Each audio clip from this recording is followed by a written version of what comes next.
One of my favorite things that we do here at Baron Hirsch is how we celebrate Shemini Atzeret and Simchat Torah.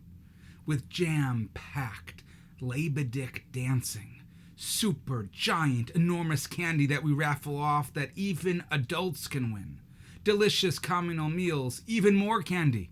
We have our YU fellows teaching Torah. We listen to Ricky's beautiful singing and so much more. It's really one of the most joyous times of the year. We experience a real sense of simcha, a real sense of joy, and it always serves as a huge bang to end what is a great high holiday season.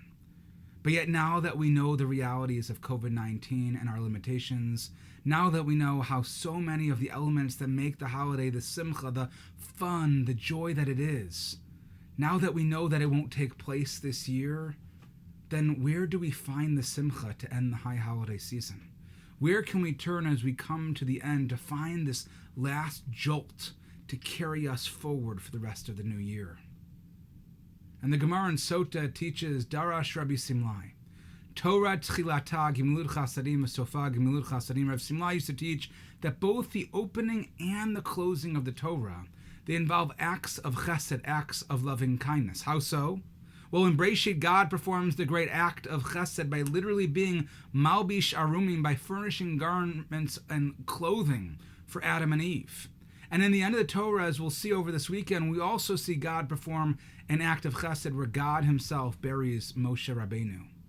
And yet when we look closer at this Gemara, which describes the opening and closing of the Torah as being this great act of chesed, we'll notice a tremendous difficulty.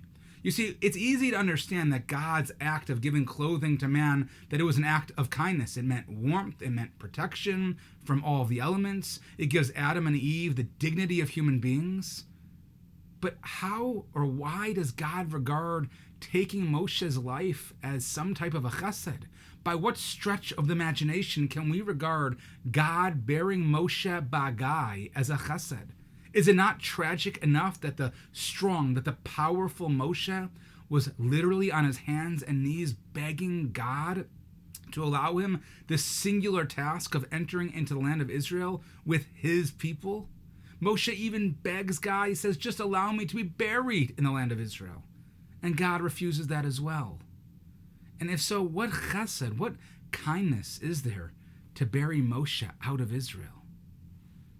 And so as we think to this Gemara and we think to this time period, it's appropriate for us to be thinking about both beginnings and endings as we celebrate Shemini Atzeret and Simchat Torah.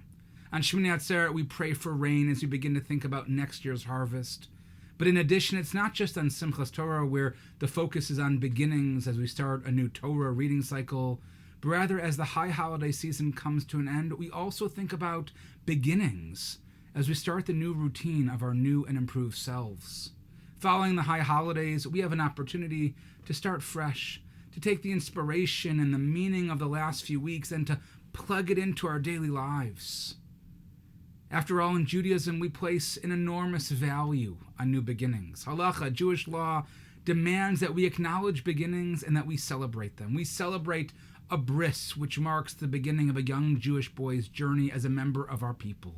We make a big deal. We celebrate a bar or a bat mitzvah because to acknowledge a new start is to pause and to recognize the potential of the moment and all the possibility we hold out for what lies ahead. And by the same token, in Judaism, we're also careful to recognize endings. When we've completed a project, our value system demands that we pause to look back on it and to be reflective. Think back, for instance, to March, right before the lockdowns of the pandemic, how we gathered together in such a joyous way as we finished the Dafdesh. Or for that matter, any time we finish a tractate of Talmud.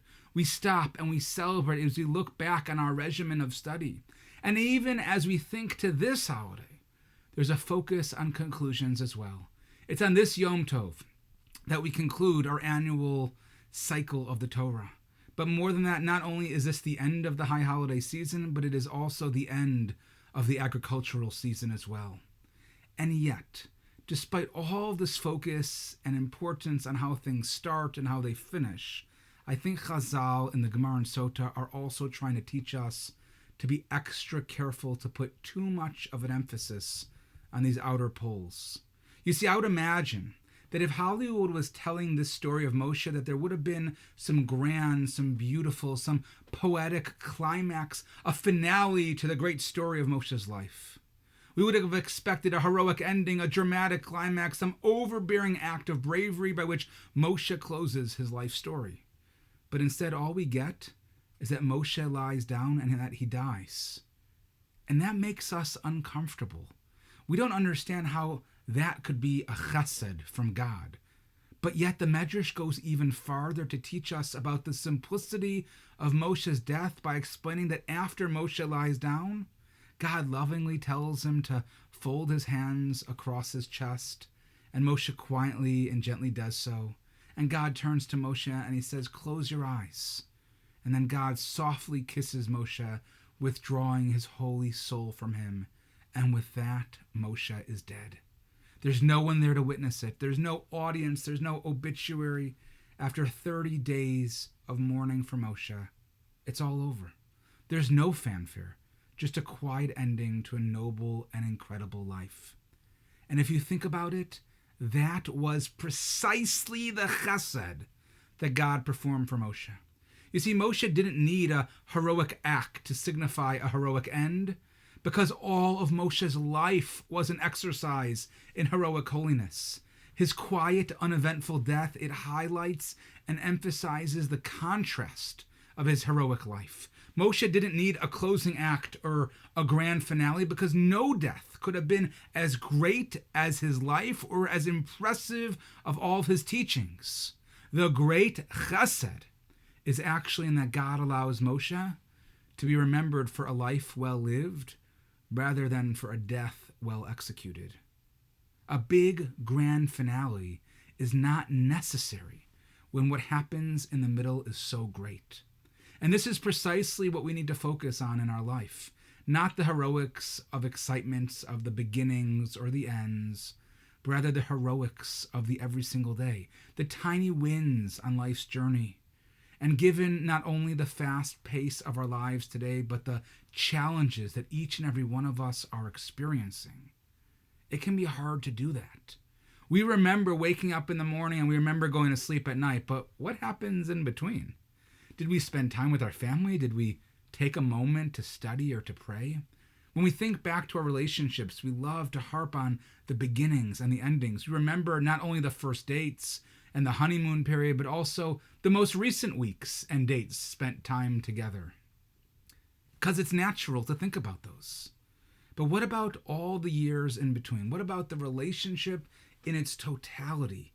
The heroics of the everyday, the day in and day out, the hard work and all of the affection and love. You see, we gravitate naturally towards the big moments, the powerful openings, the grand finales. We've been trained to concentrate on these climaxes of life. For example, all of us can hum the first or final movements of Beethoven's Fifth Symphony. But what about the second movement or the third? You see, the chesed of God bearing Moshe teaches us to refocus ourselves on the day in and day out successes, that day in and day out challenge that we call life, those everyday heroic moments that we often lose sight of and forget when we think about those natural big moments. And I really think that this is the most appropriate message that we can offer at this time, during this year, during what will be the strangest Shemini Atzeret and Simchat Torah that we can remember. These last months, but in particular the last 3 weeks, as our shul pulled together to ensure that we could celebrate and daven as a community safely, despite all the limitations. That is the celebration. That is the bang, the joy that should carry us throughout the whole year. It is this day in, the day out hard work of our team at the shul, of all of you. That's the true simcha of this year's Simchat Torah. Thinking back on this time, that is where our joy comes from for this year's holiday. The Mishnah in Pirkei Avos in the 3rd chapter writes that Hakol Lefi Rov Hamasa, that we are judged not on the strength of our grand openings or our brilliant conclusions, but on the preponderance of all the acts that come in between. On this Chag, so full of beginnings and of endings, let's all pause to consider the moments that connect these two poles, for it's in these heroic middle moments that there is greatness to be discovered. And may we all work hard to continue to find that greatness each and every day of our lives. And so Orit and Shaya and Nava and Noam, they join me in wishing you and your family a Chag Sameach and a Shabbat Shalom.